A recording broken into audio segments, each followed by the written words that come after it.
오늘 2025년 6월 22일 일요일 날 오늘 설교 말씀 드리겠습니다. 오늘의 하나님 말씀은 사사기 6장 말씀이 되겠습니다. 사사기 6장은 기드온에 대한 이야기입니다. 6장 1절을 제가 읽겠습니다. 이스라엘 자손이 또 여호와의 목전에 악을 행하였으므로 여호와께서 7년 동안 그들을 미디안의 손에 넘겨주시니.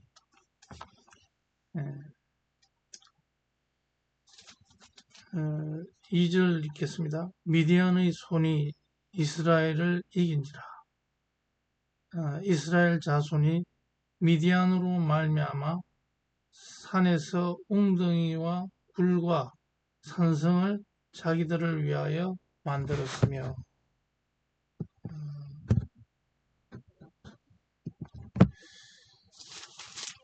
그리고 12절에 읽겠습니다. 여호와의 사자가 기드온에게 나타나 이르되 큰 용사여 여호와께서 너와 함께 계시도다 하매. 13절 기드온이 그에게 대답하여 오 나의 주여 여호와께서 우리와 함께 계시면 어찌하여 이 모든 일이 우리에게 일어나나이까. 그런 얘기를 하고 16절에 여호와께서 그에게 이르시되 내가 반드시 너와 함께 하리니 네가 미디안 사람 치기를 한 사람을 치듯 하리라 하시니라. 아멘.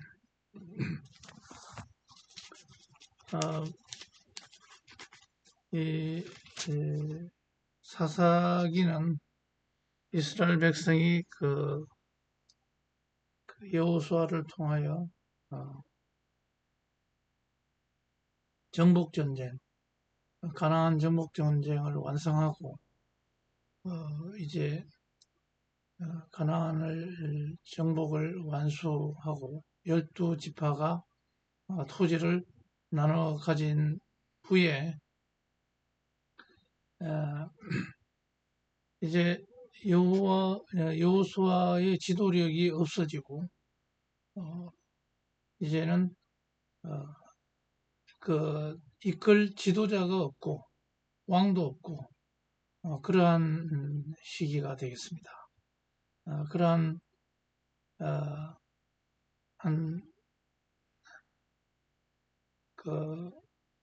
그러한 시기 동안에 어떻게 됐습니까?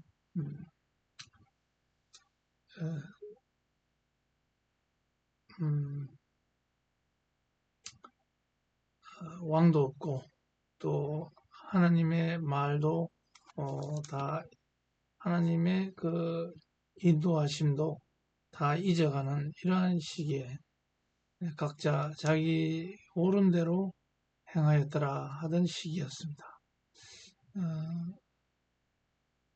그러니까 여기에서 보면 사사 기드온이 이제 지도자로 대망하고 있는 이런 시대가 되겠습니다. 이스라엘 백성은 미디안이라는 이런 강적 미디안이 이스라엘을 괴롭히는 이런 시기였습니다. 지금 우리나라는 어떻습니까? 정치적으로 굉장히 불안정한 그런 시기다. 당연히 보수 우파가 전 세계적인 조류를 타고 보수 우파가 정권을 잡아야 함에도 불구하고 이번 6월 3일 대통령 선거에서 좌파에게 정권을 내주고 말았습니다. 이것은 어떻게 봐야 되겠습니까? 전체적으로 봐서 우파가 더 많이 표를 받을 수 있는 지형임에도 불구하고 우파 사람들이 분열했다. 또 문재인 대통령의 그 실정을 바로잡으라고 그 사명을 맡긴 이 윤석열이라는 사람이 그 사명을 완수하지도 않고 엉뚱한 짓을 해버렸기 때문에 제대로 자기의 하나님이 맡기신 이 청지기의 사명을 제대로 감당하지 못하고 이 김용현이라는 이런 작자에게 가문 이설에 속아서 처음부터 끝까지 국방부를 맡기게 되고 또 청와대를 옮기고 이런 거를 그 사람한테 맡기고 이렇게 하다 보니까 결국은 계엄령까지 발동하는 이런 사태의 지경에 이르러서 이 그 맡겨진 사명을 감당하지 못하고 결국은 좌파에게 정권을 빼앗기고 말았다. 이것은 국힘당에서도 마찬가지입니다.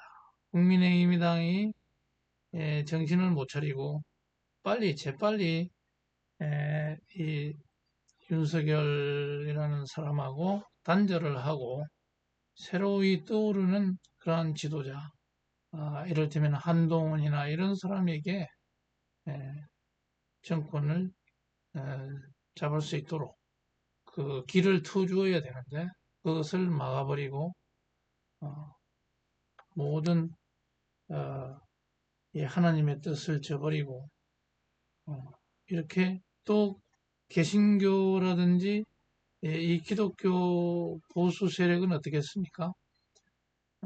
지난 겨울부터 윤석열이가 감옥에 가네마네 하면서 그 많은 시간을 다 방탄하느라고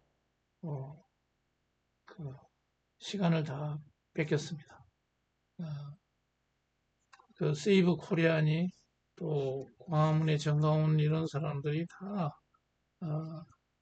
이 사람들 동원해가지고 피곤하게 썩은 동아줄, 윤석열이라는 썩은 동아줄을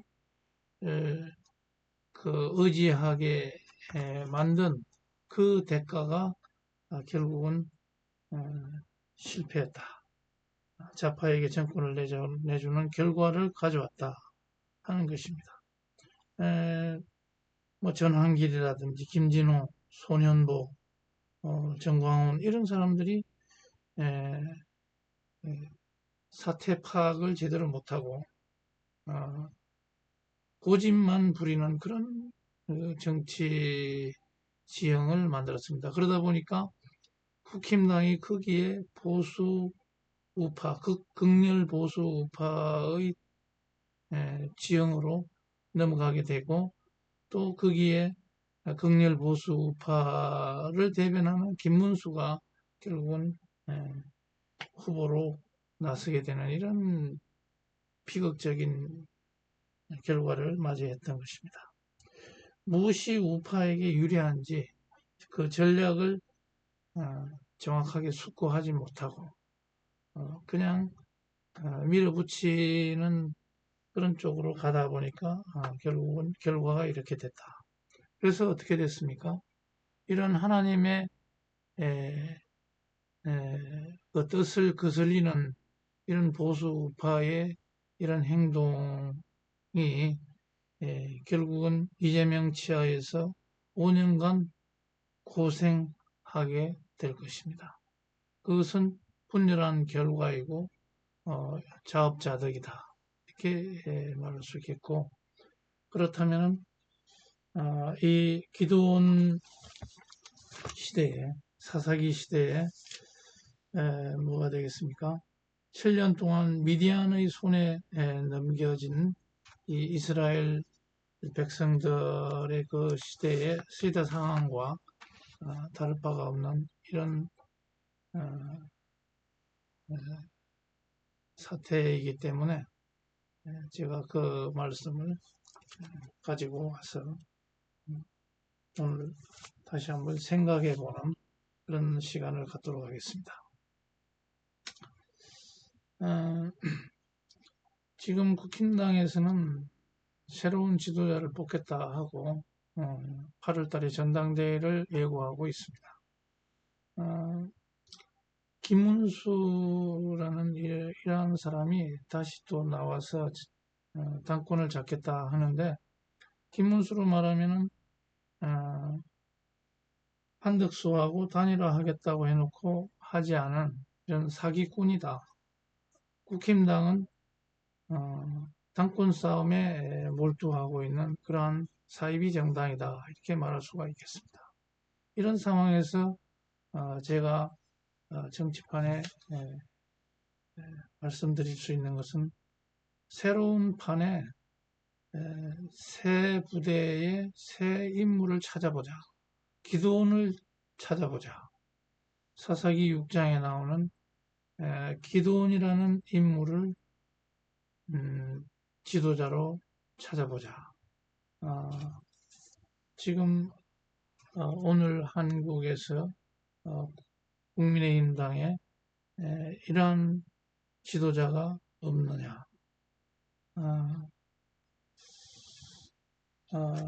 제가 보기에는 한동훈이라는 지도자가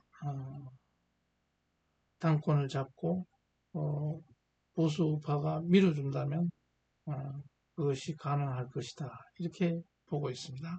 그런데 벌써부터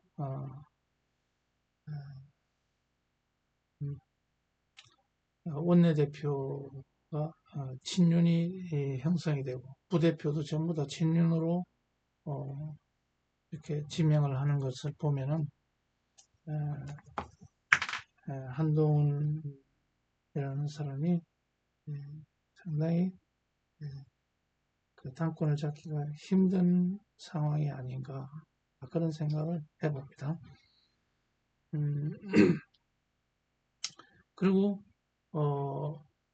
그 둘의 마을에 김진홍 목사는 청년 지도자 아카데미 과정을 개설하면서 전한길이라는 사람을 교장으로 세우겠다, 이렇게 준비하고 있는 것 같습니다. 전한길이라는 사람은 대구 사람으로 앞뒤 가리지 않고 자기 말을 아무런 생각 없이 마구 던지고, 그렇게 해서 남의 말은 잘 듣지 않는 이런 그 꼴통 보수에 해당하는 인물이 사고력이 좀 모자라는 이런 사람이 그러한 청년 지도자 아카데미의 중책을 맡는다. 이것은 제가 볼 때 맞지 않는다.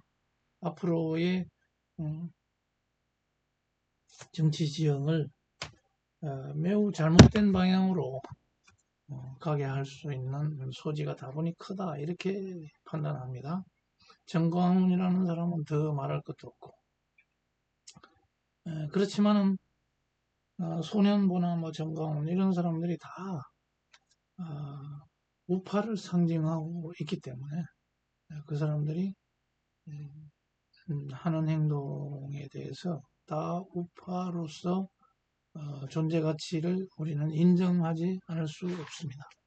다 훌륭한 사람들이고 다 나름대로 자기의 위치를 잘 지키고 있다, 이렇게 보는데, 적어도 국힘당의 지도자들은 중도적인 입장에서 모든 사람들을 아우를 수 있는 그런 지도자가 돼서 이런 극보수에 해당하는 사람들도 포용할 수 있는 이런 지도자가 나와야 된다 하는 것이 제 주장입니다. 그래서 국힘당마저도 이런 극우에 해당하는 이런 김문수라는 이런 사람이 되는 것은 상당히 앞으로의 과정에서, 정치 과정에서 굉장히 좋지 않다 이렇게 생각합니다. 그러면 이런 사람들은 어떻게 해야 되겠습니까? 김문수나 정광훈, 손현보, 황교안, 전한길, 사랑침례교회 정동수 목사 이런 사람들은 어떤 식으로 보수 우파에 자리매김을 해야 되겠냐 하면은 국가 원로 자문그룹 내지는 시민단체로서의 역할에 머물렀으면 좋겠습니다.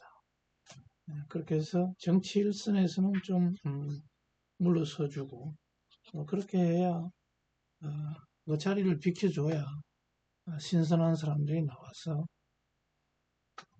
좌우로 치우치지 않는 이런 사람이 나와줬을 때 국민들의 폭넓은 지지를 받을 수가 있겠다. 앞으로 1년 후에 지방선거, 자치단체장 선거를 맞이해서 잘 싸울 수 있는 사람을 선택해야 되는데 지금 원내대표 선거에서부터 상당히 잘못된 방향으로 나아가고 있습니다. 그래도 어떻게 하겠습니까? 이 75만 되는 이 국민의힘 당원들이 이것을 바로잡아서 올바른 지도자를 뽑도록 해야 되겠습니다. 그래서 앞으로 지금 벌써부터 광화문에 있는 정광훈 목사는 벌써부터 집회를 맹렬하게 추진하고 있습니다. 그건 해왔던 대로 보수는 그런 극보수들은 그렇게 하도록 하고 이 국민의힘이 제대로 나아가는 그런 일이 되어야 할 것이 있고 또 그 두레마을의 김진홍 목사가 추진하는 이 청년 지도자 과정 신라 화랑도를 닮아가자 일본 맹치유신의 요시다 쇼잉 동도서기를 따라가자 또 미국의 보수당의 사례 1964년에 베리 골드워터가 선거에 지고 청년들을 전국적으로 미국 전역에 보수의 가치를 교육시킨 그러한 결과로 17년 만에 보수당의 레이건을 당선시킨 이런 미국 보수당의 재건 이것을 염두에 두고 이 청년 지도자 아카데미를 마련하고 있다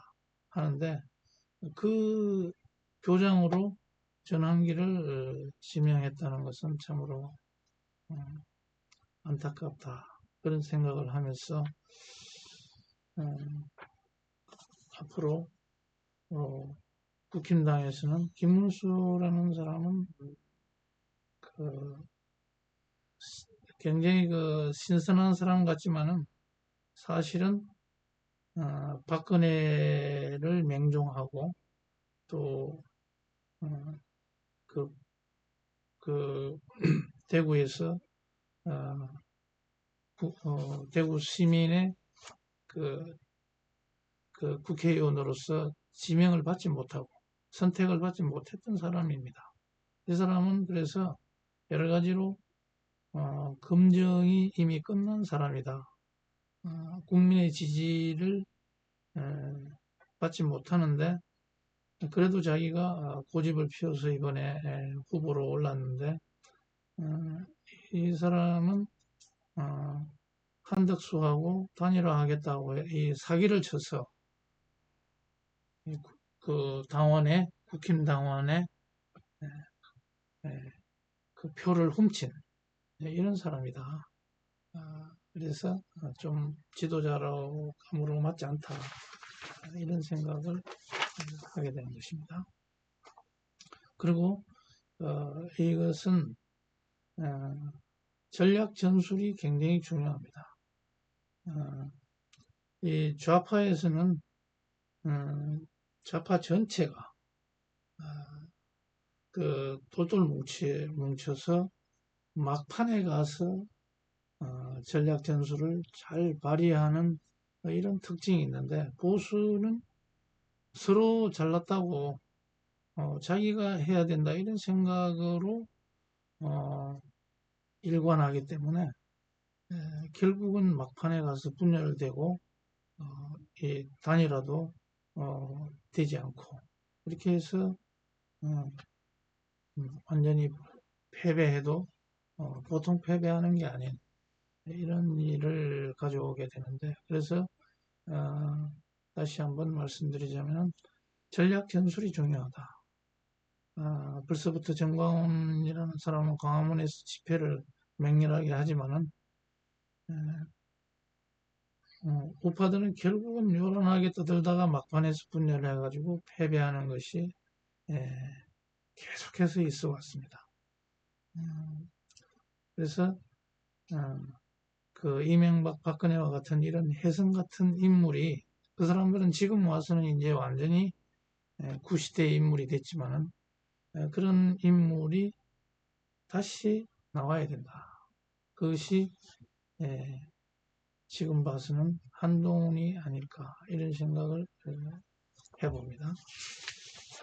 그런데 그 당원들이 어떤 결정을 내릴지는 봐야 되겠습니다. 그래서 다시 한번 말씀드리지만은 전국적으로 교회마다 이 김진호이라는 사람에게 이런 일을 다 맡길 수는 없고, 청년 지도자 아카데미 같은 것을 각 교회마다 세워서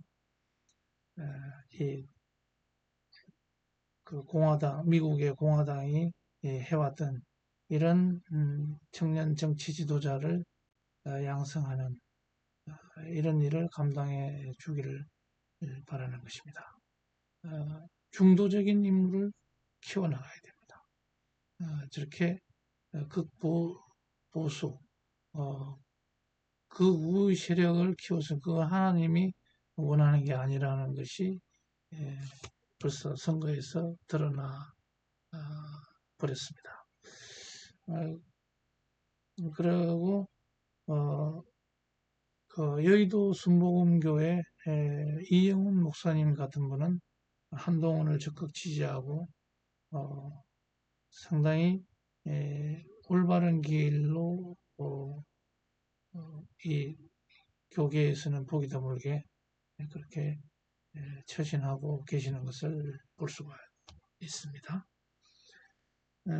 그러면 오늘 성경 말씀 사사기 6장에서 이것은 사사기는 기원전 14세기 그때 나왔던 이런 이야기로 이스라엘 백성이 질이 멸렬하게 하나님의 말씀을 순종하지 않고 제멋대로 행동했던 그러한 때에 지도자가 없었습니다. 지도자를 하나님이 세우셨습니다. 기드온이라는 지도자를 세워서 그 당시에 이 미디안이라는 침략자를 물리치게 했던 것입니다. 기드온은 정말 타작마당에서 농사에 수술을 하고 있던, 포도주 털에서 타작하던 이런 사람이었습니다.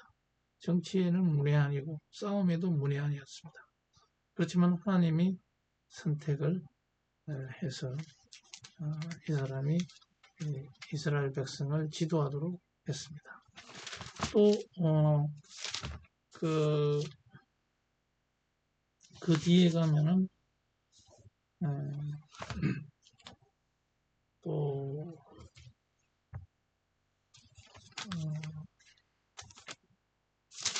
그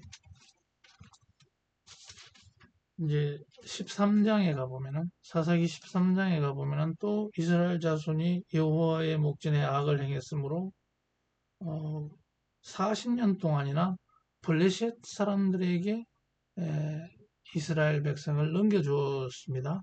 그래서 블레셋 사람에게 완전히 40년간 맥을 못 추고 거기에 지배를 받았었는데 하나님께서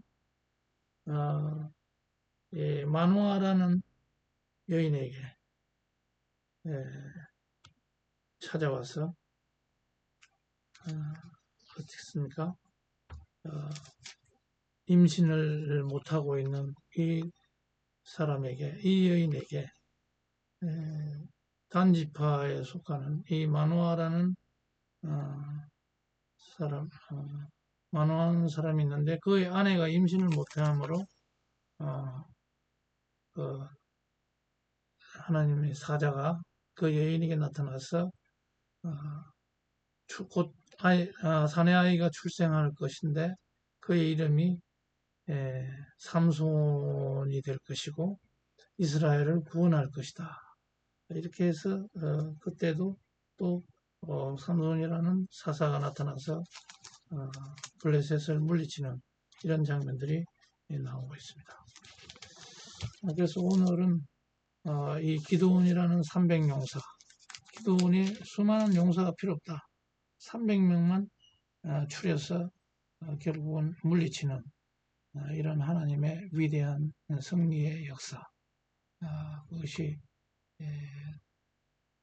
나오는데 우리 오늘날 이 한국 사회에서 이 어려운 굉장히 그 중국의 기술이 딸리고 대만의 기술이 딸리고 우리가 지금 나아갈 방향을 찾기가 암담한 이런 상황에서 이재명 대통령 가지고 과연 될 것인가? 이재명이라는 이런 미디안 사람이라고 할 수가 있겠습니다. 미디안 침략자들이라고 할 수 있는데 그래도 하나님은 이 사람에게 5년간의 권력을 행사하도록 손에 쥐어줬습니다. 왜냐? 보수 우파라는 이 작자들이 분열하고 있기 때문에 하나님은 징계를 주시는 겁니다. 근데 이 이재명의 이 중도 신령주의라고 하는 이 사람이 지금 막상 하고 있는 것을 보면은 안심이 되지 않는 부분이 많습니다. 국무총리로 김윤석을 경험이 없는 사람을 내세워가지고 지금 설왕설래를 하고 있고 국정원장에 간첩자 없는 사람을 이종석이라는 주사파를 세워서 뭘 하겠다는 건지 그 다음에 국민들한테 15만 원에서 50만 원까지 20조 원을 살포하겠다고 지금 또 16조 원의 비탄감을 하겠다고 벌써부터 나서고 있습니다. 대북 확성기를 폐지해가지고 북한을 지금 달랜다고 하고 있는데 이것도 말도 안 되는 소리입니다. 그리고 기재부를 해체해가지고 나라의 국간을 자기 맛대로 하겠다. 그래서 막 퍼주기를 하겠다. 국민들은 국민 돈을 마음대로 쓰겠다고 지금 작정하고 있습니다. 이것은 뭐겠습니까? 곧 베네수엘라 같은 그런 남미의 좌파 나라로 만들어서 거지의 나라로 만들겠다는 이런 심산이 아니겠습니까? 그리고 이한주라는 국정기획위원장의 완장차고 기본소득, 기본사회를 줄기차게 외쳐 나가고 있습니다. 이런 사람들의 행태를 봤을 때 참으로 안심이 안 되고 보수 우파는 단결해서 무조건 반대할 것이 아니라 논리를 가지고 국민을 설득해 나가야 되겠습니다. 국민을 설득하려면 국민의힘 당이 지지도가 이 민주당보다 지지도가 더 높아야 그것을 설득해 나갈 수가 있습니다. 그런데 저렇게 지리멸렬하게 윤석열 아바타들만 지도자로 내세워서 해봐야 저것은 벌써 상당히 희망이 없는 상태다. 그렇게 판단하고 있는데 그래도 어쩌겠습니까? 저 사람들을 75만 당원들이 당대표 선거에서 혼을 내줘야 되겠습니다. 제대로 된 사람을 뽑아서 이놈들을 혼내줘야 되겠습니다. 그것이 1,500만 기독교인들이 뒤에서 응원해야 될 그런 상황이다. 이렇게 판단하게 되는 것입니다. 오늘 그 기도원의 대망, 기도원의 출현을 대망하면서 하나님의 말씀을 제대로 귀를 기울이는 이런 지도자가 나오기를 바라면서 오늘 말씀 여기서 마치겠습니다.